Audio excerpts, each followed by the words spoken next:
देखिए दोस्तों, ये जो है ये मॉडल सेट पेपर है, मध्य प्रदेश एमपी बोर्ड का प्रश्न बैंक का पेपर है। इसी से जो है प्रश्न आने हैं मध्य प्रदेश में कक्षा 11वीं के लिए। कक्षा 11वीं फिजिक्स का यूनिट नंबर 1 भौतिक जब एवं मात्रक एवं मापन, ये इसका चैप्टर का नाम है। तो आइए शुरू करते हैं इसके सही विकल्प और देखते हैं इसके क्या है, इसमें मॉडल सेट पेपर में क्या प्रश्न दिए हैं और इसके सही विकल्प क्या हैं उनके आंसर। तो देखिए बच्चों, एक प्रकाश वर्ष का मान होता है 9.46 इंटू 10⁻15 मीटर। दूसरा, एक mu बराबर होता है 1.6 10⁻⁻27 kg। एक अंगस्ट्रांग बराबर होता है 10⁻−10 मीटर। इसमें सार्थक अंक में कुछ नियम होते हैं बच्चों। पहला, 0 के अतिरिक्त सभी सार्थक अंक होते हैं, तो इसमें 2 सार्थक अंक हैं। फिर 0 यदि दशमलव के बाद एंड में 0 हो तो वो भी सार्थक अंक होते हैं, और 2 सार्थक अंकों के बीच आने वाले 0 भी सार्थक अंक होते हैं। तो इस नियम से सभी से ये जो ए नंबर है इसका सही हो जाएगा। इसके बाद इसमें विमीय रूप में सही संबंध बताना है, तो आपका डी आंसर सही हो जाएगा। 1 सेंटीमीटर भुजा वाले घन का आयतन कितना होगा बच्चों, तो उसके लिए आपका आंसर जो है 10⁻⁻6 सही हो जाएगा आपका। ये इसका आंसर 10⁻⁻6 मीटर हो जाएगा बच्चों।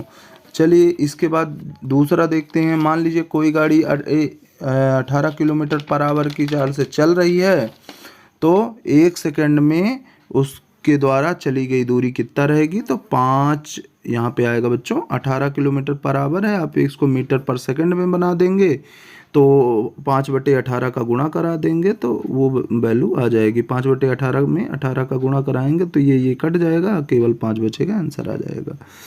तो इस तरह से जो है बच्चों आपका आंसर वो आ जाएगा। चलिए आगे देखते हैं। 1 kg मीटर स्क्वायर सेकंड -2 का ग्राम सेंटीमीटर स्क्वायर सेकंड में मान क्या होगा। तो बिल्कुल आप जानते हैं उसका मान क्या होगा, तो आप उसको जब वैल्यू लगाएंगे तो 1 kg को ग्राम में बदलेंगे तो 10⁻3 आएगा, लेकिन जब मीटर को सेंटीमीटर में बदलेंगे तो 10⁻2 आएगा। लेकिन बच्चों यहाँ पे क्या है, 2 बार स्क्वायर लगा है, तो इसमें जब स्क्वायर लगा देंगे तो 2 दूनी 4 हो जाएगा, तो इसको जोड़ देंगे तो 10 की पावर हो जाएगा 7, 10 की पावर 7 हो जाएगा बच्चों। देखिए, ग्रह तारों आदि की दूरियों को किस विधि द्वारा नापा जाता है, तो लंबन विधि द्वारा नापा जाता है बच्चों। यहाँ पे लंबन होगा। वह दूरी जिस पर पृथ्वी की कक्षा की औसत त्रिज्या का आर्क सेकंड का कोण आंतरित करता है, पार्सेक कहलाता है बच्चों। यहाँ पे पार्सेक होगा। बल का विमीय सूत्र MLT-2 होता है बच्चों। ये इस तरह से बड़े ब्रैकेट में बंद रहता है। 1 नैनोमीटर बराबर 10⁻⁻9 होता है बच्चों। 1 नैनोमीटर बराबर 10⁻⁻9 होता है मीटर होता है। तो इस तरह से ये जो है ऑब्जेक्टिव खत्म होते हैं। ये क्वेश्चन भी देख लीजिए, एक वाक्य में उत्तर। अब इसको लिखना तो संभव नहीं है, तो इसमें पार्सेक किस राशि का मात्रक होता है, तो दूरी नापने का मात्रक होता है। निरपेक्ष त्रुटि क्या है, आपेक्षिक त्रुटि क्या है, यादृच्छिक त्रुटि का निवारण किस प्रकार से किया जाता है, अल्पतमांक त्रुटि का निवारण किस प्रकार से किया जाता है, किसी वर्नियर यंत्र के मुख्य स्केल के एक खाने का मान 1 mm यानी 1 मिलीमीटर तथा वर्नियर पर खानों की संख्या 20 हो तो इसका अल्पसंख्यात्मक मान ज्ञात कीजिए। अल्पतमांक ज्ञात कीजिए। फिर इसका सार्थक अंक बताना है, तो आप निश्चित रूप से इसका बता सकते हैं। 1 2 3 4 5, 5 इसका सार्थक अंक है। धन्यवाद। फिर चलिए आगे चलते हैं। ये दूसरा आ गया बच्चों। आइए हम लोग इसको थोड़ा देख लेते हैं। तो बल का यूनिट को मूल मात्रकों के रूप में लिखिए। तो वही बल का जो है मूल मात्रक में लिखना है। तो बल का आप यूनिट जानते हैं, SI मात्रक क्या होता है, न्यूटन होता है। उसको मूल मात्रकों में लिखना है तो आपको तोड़कर लिख देना है। बल बराबर क्या होता है, त्वरण गुणित द्रव्यमान, ठीक है ना। तो बल को लिख देना है mLT माइनस 2, mLT माइनस 2 हो जाएगा। आप इसको कर सकते हैं। तो ये जो है आप बना लीजिएगा। तो आगे देखिए दोस्तों, 2 नंबर के क्वेश्चन में ये सारे क्वेश्चन हैं। एसआई यूनिट में मूल मात्रकों की पद्धतियाँ, जो भी 7 मूल मात्रक होते हैं उनके मात्रक राशियाँ होती हैं, उनके मात्रक भी लिखने हैं। ये सारे क्वेश्चन हैं। भौतिक में इसका सही संबंध लिखना है, तो यहाँ पे मैं बता दूँ v² / होगा, और फिर इसका इस सी लगा के लिखना है। तो m0/√1 - v² इसका सही आंसर है। तो इसी तरह से सब हैं बच्चों। बीमी विश्लेषण के उपयोग देखिए बच्चों, ये यूनिट 4 में आपका आ जाते हैं। इसमें आंसर देख लेते हैं बच्चों। तो पहला ये है, इसमें आपको सही लिखना, सही जो भी बताना है। तो देखिए इसका आंसर बी हो जाएगा बच्चों। दूसरे नंबर का जो है आंसर है वो ए और बी के मध्य 0 डिग्री का कोण हो जाना चाहिए। तीसरे में सी का आंसर है बच्चों, ये सी वाला आंसर है। चौथे में बच्चों 45 डिग्री अधिकतम होगा। और फिर इसके बाद आगे बढ़ते हैं, तो इसमें 45 और 50 इसका आंसर आएगा।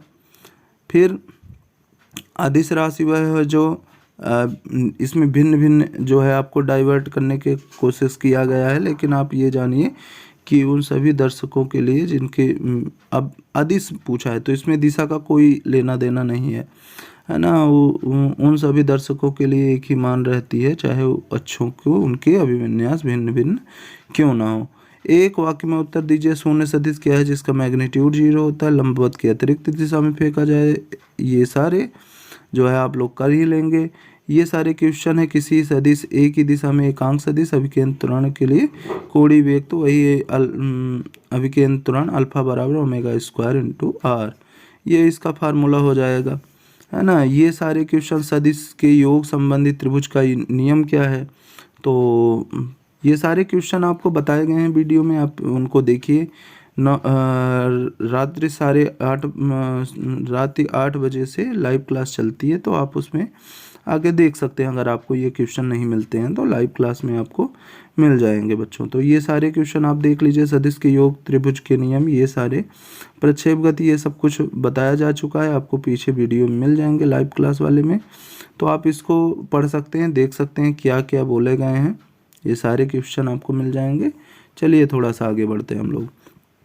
कार्य ऊर्जा शक्ति में आ जाते हैं। तो कार्य ऊर्जा शक्ति में आप किसी वस्तु पर किया गया कार्य उसकी अब आपको बताना है गतिज ऊर्जा में क्या कर देता है, परिवर्तन कर देता है या परिवर्तन के बराबर होता है।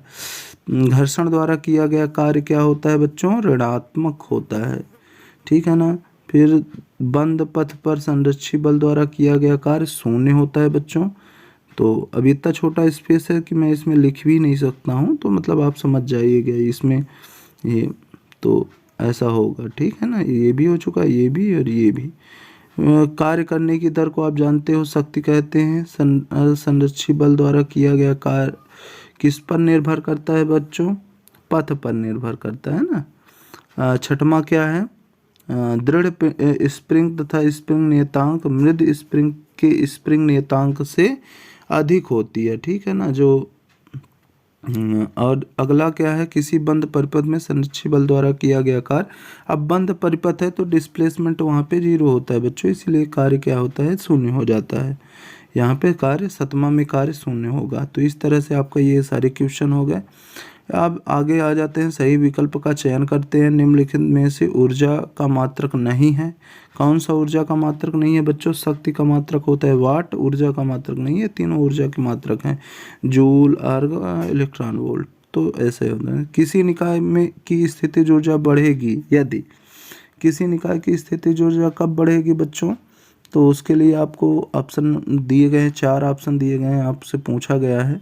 तो निकाय द्वारा संरक्षी बल के विरुद्ध कार्य किया जाए तब क्या हो जाएगी, बढ़ जाएगी, मतलब किसी पिंड को ऊपर ले जाएंगे तो पोटेंशियल एनर्जी गेन हो जाएगी। अप्रत्यास्थ संघट में सदैव संरक्षित रहता, तो आप दुनिया जानती है बच्चों क्या संरक्षित रहता है सदैव, तो आप लोग बता सकते हैं वहाँ पे कि बिल्कुल संवेग संरक्षित रहता है। जब कोई संरक्षित बल किसी वस्तु पर धनात्मक कार्य करता है तो उसकी स्थितिज ऊर्जा में क्या परिवर्तन होता है, ठीक है ना। तो वहाँ पे स्थितिज ऊर्जा क्या हो जाती है बच्चों, वहाँ पे स्थितिज ऊर्जा घट जाती है, ठीक है। आगे देखते हैं 5वां में क्या है, कार्य बताना है कि किसमें ए से बी तक एक व्यक्ति किसी वस्तु को निम्नानुसार मार्ग से ए से बी तक पहुंचाता है, इस स्थिति में किया गया कार्य अधिक होगा, किस ग्राफ में किया गया सर सबसे अधिक होगा, तो इसमें सभी में समान होगा। क्यों सभी में समान होगा, क्योंकि विस्थापन जो है सेम है। विस्थापन क्या होता है, न्यूनतम दूरी होती है, तो न्यूनतम दूरी सबकी सेम है। तो वहाँ पे आगे देखते हैं एक वाक्य में उत्तर, तो यहाँ पे कुछ डायरेक्ट है, 100 में 10 का भाग देंगे 10 जूल आ जाएगा। कार्य का एसआई यूनिट, शक्ति का एसआई यूनिट, बल नेतांक, ये सब, एक विमीय प्रत्यास्थ संघट, 2 विमीय प्रत्यास्थ संघट, यही सब है, ठीक है ना। और यहाँ पे अति लघुत्तरी में ऊर्जा संरक्षण का नियम लिखिए, शक्ति की परिभाषा, मात्रक एवं विमीय सूत्र लिखिए। यदि यह बराबर इतना इतना इतना है तो कार्य की गणना कीजिए। तो dot product W equal to आपका होता है F into d, F into d होता है, तो आप उसको कर सकते हैं, F इंटू डी से आप उसको लगा सकते हैं, कोई दिक्कत नहीं है, ठीक है ना। तो इस तरह से आपका वो हो जाएगा। अब आगे देखिए अप्रत्यास्थ संघट्ट क्या होता है, वहाँ पे पूछा है, कार्य ऊर्जा प्रमेय लिखिए। सदिश के अदिश गुण की कोई 2 गुण लिखिए। प्रत्यास्थ स्थिति ऊर्जा की परिभाषा लिखिए। नाभिकीय विखंडन में ऊर्जा किस प्रकार प्राप्त होती है, ये सारी चीज़ें, ये सारे क्वेश्चन है 3 नंबर में जो क्वेश्चन पूछे जाने हैं। शक्ति के लिए सूत्र P बराबर F इंटू भी स्थापित कीजिए, मतलब व्युत्पन्न करना है, थ्योरम है, प्रूव करना है। यहाँ पे न्यूमेरिकल क्वेश्चन कुछ दिए गए हैं, वो आपको लगाने हुए हैं, ठीक है ना। सिद्ध कीजिए कि मुक्त रूप से गिरती हुई वस्तु की आंतरिक ऊर्जा अचर रहती है, मतलब नहीं बदलती है। ये पता नहीं 3 नंबर में क्यों दे दिए, काफ़ी 2-3 स्टेप में है, थोड़ा सा बड़ा हुआ है। संरक्षी बल एवं असंरक्षी बल में अंतर क्या होता है, वो किसी स्प्रिंग को खींचने या दाबने पर संचित ऊर्जा के लिए सूत्र स्थापित कीजिए। वही साइकिल सवाल ब्रेक लगाने पर जो है फिसलता हुआ 10 मीटर जो दूर जाता है, न्यूमेरिकल क्वेश्चन है। इस तरह से बच्चों 7 यूनिट में 4 यूनिट में देखिए क्या है कि रेखीय कोणीय संवेग बराबर जो भी फार्मूला होता है उसको पूरा करना है। तो यहाँ पे क्या हो जाएगा बच्चों, कोणीय संवेग बराबर आघूर्ण भुजा, ठीक है ना बच्चों, यहाँ पे आघूर्ण भुजा हो जाएगी, ठीक है ना।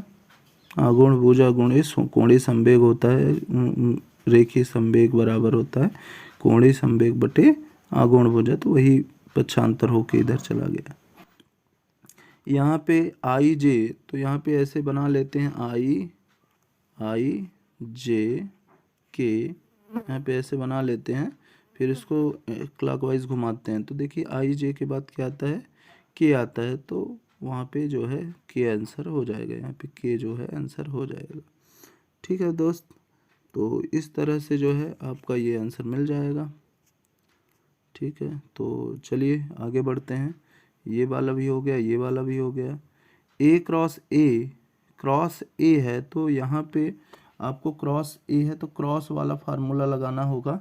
तो आप जानते हैं साइन 0 पर क्या वैल्यू होती है, साइन 0 की वैल्यू 0 होती, तो यहाँ पे 0 हो जाएगा, क्रॉस में जो है 0 हो जाएगा।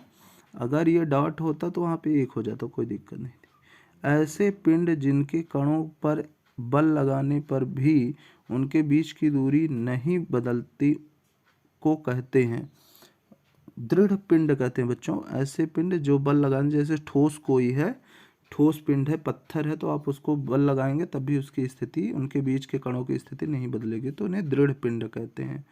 ठीक है ना। यहाँ पे दृढ़ पिंड होना चाहिए इसका आंसर। सदिश का सदिश गुणा क्रम विनिमय नियम का पालन करते हैं। सदिश का सदिश गुणा, तो सदिश गुणनफल होगा, तो बच्चों क्रम विनिमय का पालन नहीं करता है सदिश गुणन, ठीक है ना।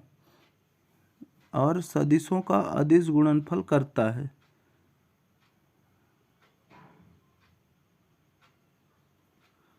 ठीक है ना।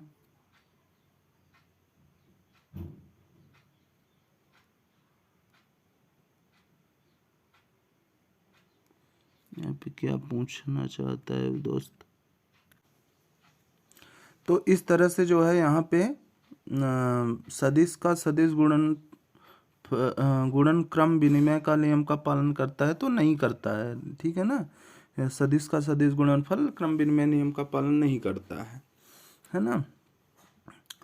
तो आगे देखते हैं। तो घूर्णन गति एवं स्थानांतरण गति के संयोजन को गति कहते हैं। तो गति मतलब कैसे, कौन सी गति कहते हैं, तो आपको वहाँ पे देखना पड़ेगा कि कौन सी गति कहते हैं। बताए, आपको पता ही होगा कि कौन सी गति कहते हैं, ठीक है ना। दो तरह की गति होती है स्थानांतरण की, घूर्णन गति एवं स्थानांतरण गति के संयोजन को लोटनी गति कहते हैं। यहाँ पे आंसर हो जाएगा आपका लोटनी गति कहते हैं। जड़त्वाघूर्ण का एसआई यूनिट, एसआई मात्रक क्या होगा, तो आपको पता ही होगा केजी मीटर स्क्वायर।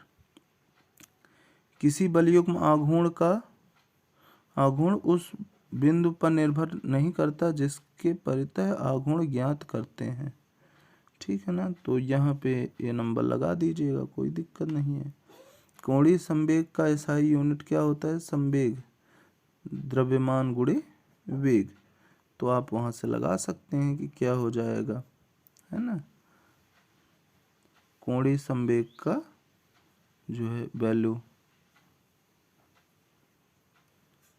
ये वाला लगा दीजिए, इसमें इंक्लूड है, अब इसको सॉल्व कर लीजिएगा। एक दृढ़ पिंड का यांत्रिक संतुलन में होने के लिए क्या चाहिए, तो आप इसको देख लीजिएगा, ए व बी दोनों आवश्यक हैं, ठीक है ना। यहाँ नेट बाहुबल शून्य हो भाई कोई, और नेट बाहुबल आघूर्ण शून्य होना चाहिए, तो दोनों होना चाहिए, ठीक है ना। और ये सब एक वाक्य वाले उत्तर हैं, तो इनको आप देख लीजिए ध्यान से, कुछ है नहीं। मैं देखिए, वह बिंदु जिसके परितः किसी पिंड का कुल गुरुत्वीय बल आघूर्ण शून्य हो क्या कहलाता है। किसी त्रिभुज का द्रव्यमान केंद्र त्रिभुज के किसी विशेष बिंदु पर स्थित होता है। ये सारे आप देख सकते हैं इनको, ठीक है ना। थोड़ा देख लीजिए। कोणीय संवेग का संरक्षण का नियम का पालन करते यदि सदिशों के सदिश गुणों के कोई दो गुण लिखिए, ऐसे सारे क्वेश्चन हैं। 3 नंबर वाले सारे क्वेश्चन देख लीजिए, एक बार तो देखना है, इसको देखने में क्या दिक्कत है, आप किताब खोलिए देख लीजिए, ठीक है ना। ऑब्जेक्टिव मैं करा ही देता हूँ। देखिए यूनिट 5 का देखिए, तो किसका लिखना है, हाँ गुरुत्वीय नियतांक का एसआई यूनिट लिखना है, तो न्यूटन मीटर स्क्वायर केजी -2 होता है। तो मैं लिख देता हूँ newton N metre M square kg -2 kg -2 ये है, ठीक है ना। ऐसे होता है, तो अब इसको मिटा देता हूँ मैं, ये इसका आंसर थोड़ा बड़ा कर देता हूँ, ठीक है। और दूसरा क्वेश्चन क्या है, पृथ्वी सतह पर गुरुत्वीय त्वरण का मान अधिकतम होता है, ध्रुवों पर अधिकतम होता है ना, पृथ्वी सतह के ध्रुवों पर अधिकतम मान होता है। तुल्यकालिक उपग्रह का आवर्तकाल 24 घंटे के, लगभग 24 घंटे के बराबर होता है ना, तो लगभग 24 घंटे के बराबर होता है, 24 घंटे के। ध्रुवीय उपग्रह की पृथ्वी तल से ऊंचाई लगभग, ध्रुवीय उपग्रह की पृथ्वी तल से ऊंचाई लगभग 500 किलोमीटर होती है। इसको आप लिख लीजिएगा, लगभग 500 किलोमीटर होती है, 500 किलोमीटर होती है। ठीक है ना, 500 किलोमीटर होती है। आगे देखिए, हाँ मतलब अप्रॉक्स मैं बता रहा हूँ, 500 से 800 किलोमीटर होती है। तो आप उसमें दोनों वैल्यू रख सकते हैं कि 500 से 800 के बीच में होती है, 800 के बीच में होती है। ठीक है ना, तो ऐसे होता है, तो आप उसको अपने हिसाब से देख सकते हैं। फिर क्या है, खोखले गोले के अंदर स्थित किसी बिंदु द्रव्यमान पर बाह्य स्थित दूसरे पिंड के कारण गुरुत्वाकर्षण बल है। इसमें दो ऑप्शन दे दिए हैं, लगता है कि नहीं लगता, क्या बताना है। तो बिल्कुल लगता है ना। खोखले गोले के अंदर किसी स्थित बिंदु द्रव्यमान पर बाह्य स्थित दूसरे पिंड के कारण गुरुत्वाकर्षण बल लगता ही है, कोई दिक्कत ही नहीं है। अब इसमें टिक मारना है ना, 4 क्वेश्चन है जिसमें टिक मारने हैं। गुरुत्वीय क्षेत्र की तीव्रता का एसआई यूनिट बताना है। गुरुत्वीय क्षेत्र की तीव्रता का एसआई यूनिट तो न्यूटन, ये मीटर पर सेकंड स्क्वायर हो गया। दूसरा क्या है, गुरुत्वीय स्थितिज ऊर्जा का मान शून्य होता है। गुरुत्वीय स्थितिज ऊर्जा का मान शून्य कहाँ होता है, तो आप निश्चित रूप से आप इसका आंसर बता सकते हो, है ना। तो गुरुत्वीय स्थितिज ऊर्जा का मान केंद्र पर पृथ्वी के क्या होता है, शून्य होता है। कि हमारे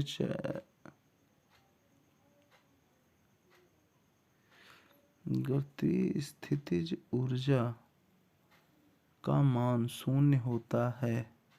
गुरुत्वीय स्थितिज ऊर्जा का मान शून्य होता है।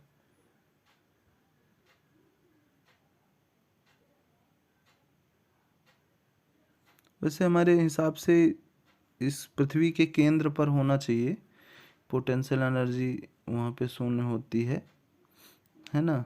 तो फिर भी देख लीजिएगा, अब क्या बताएं, इसका थोड़ा सा कन्फ्यूज़न है इसमें।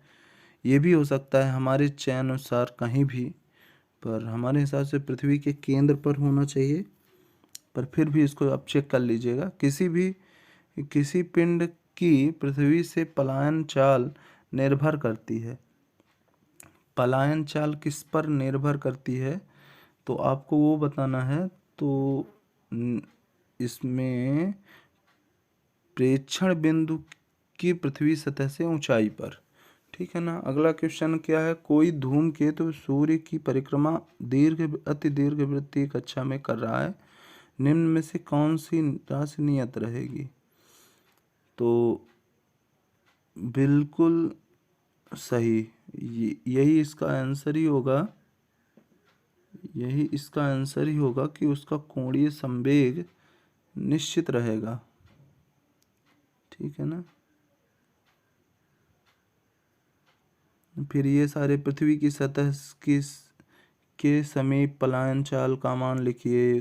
ध्रुवीय उपग्रह के पृथ्वी तल से ऊंचाई लगभग कितनी है, तो ये सारे क्वेश्चन 2 नंबर में। गुरुत्वाकर्षण का सर्वोत्तम नियम लिखिए। पलायन चाल किसे कहते हैं, चंद्रमा पर वायुमंडल क्यों नहीं है, ग्रहों में गति संबंधी नियम, भारहीनता किसे कहते हैं, ये सारे क्वेश्चन आ जाएंगे। चलिए आगे बढ़ते हैं। हम लोग 5 नंबर में इस चैप्टर से एक 5 नंबर का भी क्वेश्चन आना है। तो गुरुत्वीय स्थितिज ऊर्जा किसे कहते हैं, है ना। और क्या है, पृथ्वी सतह से किसी पिंड के पलायन चाल के लिए सूत्र स्थापित कीजिए। केपलर नियम का एक ये जो है देख लीजिएगा। ठीक है ना, ये सारे क्वेश्चन आप एक बार देख लीजिएगा। चलिए इकाई 6 में चलते हैं, है ना। इसी में देखिए, एकांक क्षेत्रफल पर कार्य करने वाले प्रत्यानयन बल को क्या कहते हैं, प्रतिबल कहते हैं। ये यदि चरम, इस वाले में प्रतिबल, यदि चरम समर्थ बिंदु और विभाजन बिंदु पास पास हो तो द्रव्य को भंगुर कहते हैं। ठीक है ना। चर्म सामर्थ्य बिंदु वो होता है बच्चों जैसे थोड़ा सा बल लगाया जाए और अब वस्तु क्या हो जाए, पहले अपनी स्थिति से परिवर्तित हो जाए और पुनः से कभी अपनी स्थिति में ना आए, उसे भंगुर वस्तु कहते हैं बच्चों। यदि चर्म सामर्थ्य बिंदु और विभाजन बिंदु दूर दूर हो तो इस द्रव्य को तन्यता का गुण कहते हैं बच्चों, सीधी बात है ना। वो भंगुर का गुण होता है तन्यता का। हाइड्रोलिक मशीन जो है पास्कल के नियम के सिद्धांत पर कार्य करती है।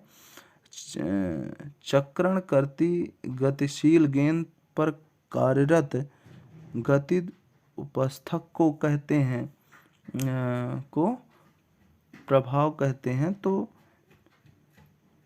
मैग्नस का प्रभाव कहते हैं। ठीक है ना बच्चों, यहाँ पे मैग्नस का, चक्रण वाले में मैग्नस होगा, हाइड्रोलिक वाले में पास्कल होगा।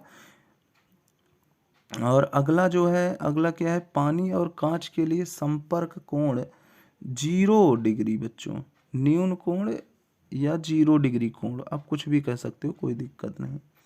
ठीक है ना। आगे देखते हैं, ताप बढ़ाने पर गैस की श्यानता बढ़ती है बच्चों। गैस की श्यानता क्या होती है, बढ़ती है। ठीक है ना। और ताप बढ़ाने पर द्रव की श्यानता घटती है। दोनों देख लीजिए, गैस की श्यानता बढ़ती है और द्रव की श्यानता घटती है। प्रतिबल एक अदिश राशि है बच्चों, प्रतिबल एक अदिश राशि है, उसमें कोई दिक्कत नहीं। ठीक है ना। अब चलिए इसमें देख रहे हैं, निम्नलिखित में सर्वाधिक प्रत्यास्थ पदार्थ है।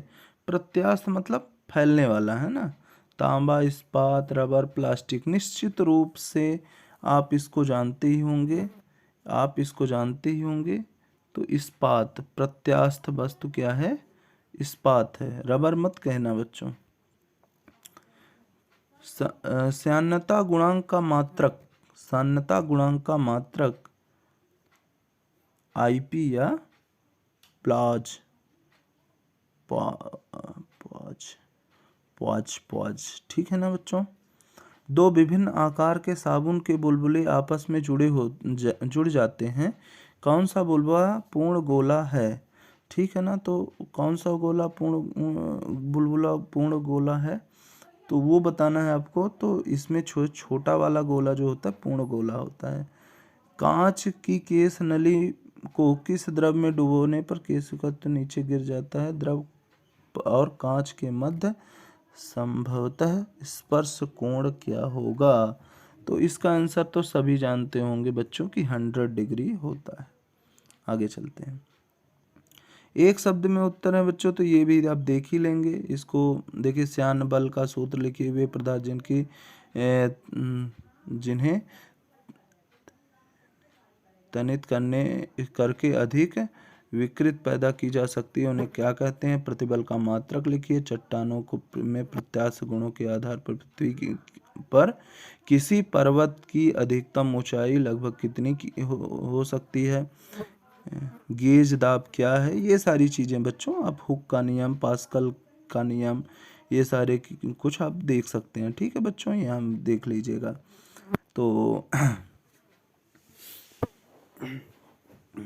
ये जो मैं इस तरह से लिख रहा हूँ बच्चों, ये मेरे पास जो मेरा बनाया हुआ पेन है बच्चों, वो उसके कारण मैं लिख रहा हूँ। अगर आप चाहते हैं इस पेन को बनाना तो आप भी बना सकते हैं। आप वीडियो में बना के दे दूँगा कि आप इस पेन को जिस तरह से मैं लिख रहा हूँ आप उसको अपने से लिख सकें। मेरा उद्देश्य है बच्चों आप हर अनुभव का लाभ ले मेरे।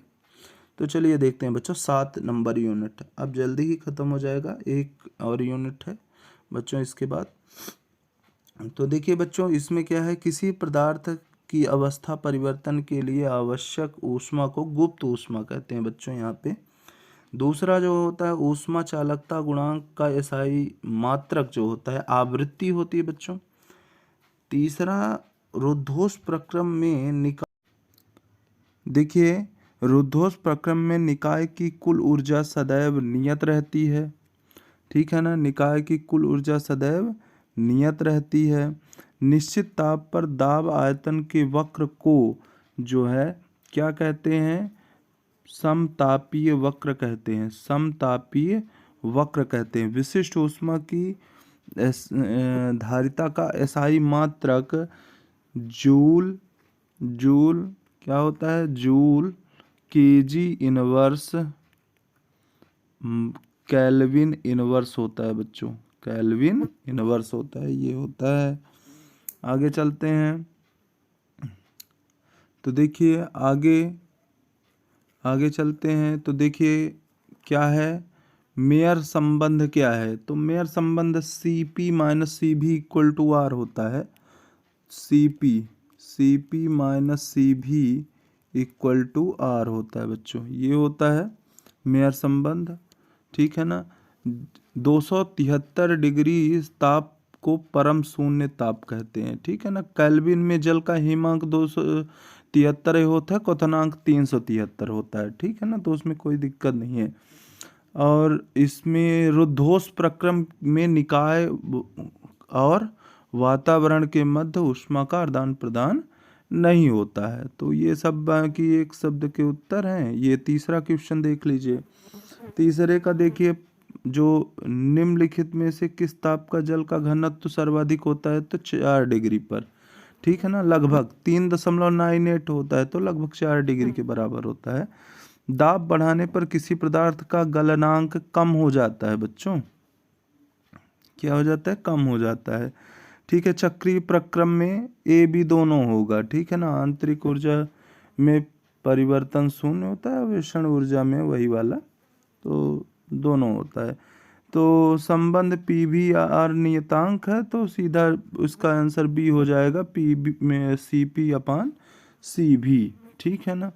निम्नलिखित में से किस पदार्थ की विशिष्ट ऊष्मा धारिता अधिक होती है, तो एल्युमिनियम की। चलिए ये खत्म हो गया, बाकी ये अलग उत्तरी वाले हैं, इनको देख लीजिएगा।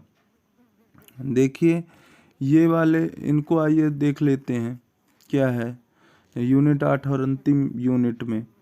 तो हम देखते हैं क्या कि पहला, ऐसे गति जो निश्चित समय अंतराल बाद पुनरावृत्ति होते हैं आवर्ती गति कहते हैं, सीधी बात है। आवर्तकाल के व्युत्क्रम को आवृत्ति कहते हैं। सरल आवर्त गति में त्वरण विस्थापन के अनुक्रमानुपाती होता है। सरल लोलक का आवर्तकाल सेकंड होता है। किसी तरंग का आयाम समय पर निर्भर नहीं करता है।